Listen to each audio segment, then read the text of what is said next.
Amid the frozen wasteland, a massive shape sat motionless, completely encased in ice, its outline unmistakably that of a bear. Thick frost had turned her fur into jagged spikes of white, giving her the appearance of a statue carved from the glacier itself. She didn't move or blink. She simply sat, a monument to a mother's ultimate sacrifice, using her enormous body as a shield against a wind that could strip flesh from bone. Beneath her frozen exterior, a tiny cub's faint heartbeat barely persisted, hidden within her protective embrace.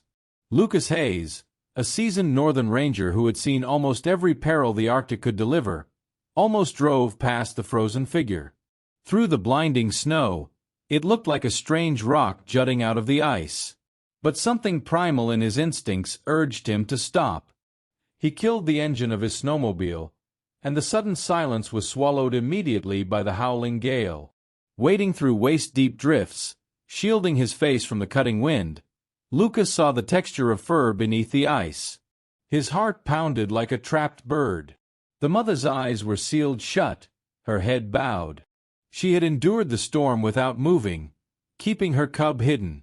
Lucas knelt, removing a glove to press a hand against her side. The surface was icy and unyielding, but beneath it he felt the faintest tremor, a fragile, ghostly breath. She was alive.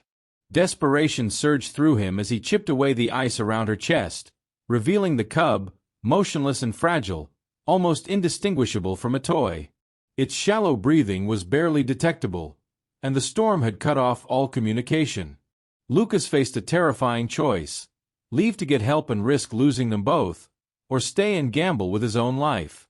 Logic urged retreat, but seeing the mother still clutching her baby inspired a decision that would defy reason.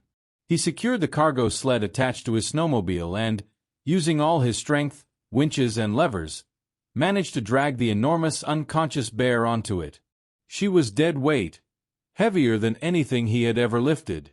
The cub, tiny and almost weightless, he tucked inside his parka, pressing it to his chest, sharing his warmth to keep the faint spark of life alive. The ride back to his remote cabin was a blur of terror. Every jolt of the sled through ridges of ice sent shivers of fear through him, not for himself, but for the delicate cargo he carried. When they finally reached the cabin, Lucas dragged the mother onto a heavy rug by the roaring fireplace, stoking the flames until the room was filled with life-saving warmth.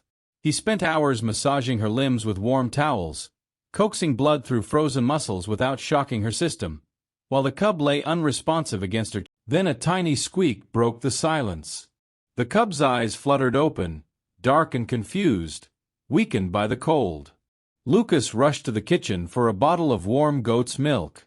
Hesitant at first, the cub latched on, drinking while kneading the air with tiny paws. Relief was immediate but short-lived as a low growl vibrated beneath the floorboards. The mother bear had awakened. Her eyes, sharp and alert, locked on him. In that tense moment, Lucas remained perfectly still, lowering his gaze and keeping the cub safe. Instead of attacking, she sniffed the air, assessed the warmth and the scent of the milk, and slowly exhaled, laying her head back down. Over the next 3 days, the cabin became a sanctuary. The cub regained strength, stumbling across the floor and curling up near the fire, while the mother slowly recovered, drinking and eating with cautious trust. When the skies cleared, a wildlife team arrived. The vets were stunned to find Lucas calmly reading, the cub asleep on his lap, and the mother bear resting by the fire. The bears were transported for medical care, and Lucas let the bond fade, knowing they needed to return to the wild. Weeks later, they were released.